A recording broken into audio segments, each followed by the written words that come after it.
Продолжает помогать семьям мобилизованных в Амгинском Улусе. Там под частичную мобилизацию попали 85 человек. Из них по уважительным причинам вернулись 16.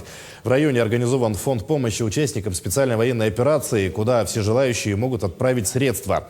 Предприятия Амги также отправляют свою однодневную зарплату на счет фонда. Работает и комиссия, помогают семьи мобилизованных. По заявке проводят субботники по заготовке дров, льда, решают хозяйственные вопросы.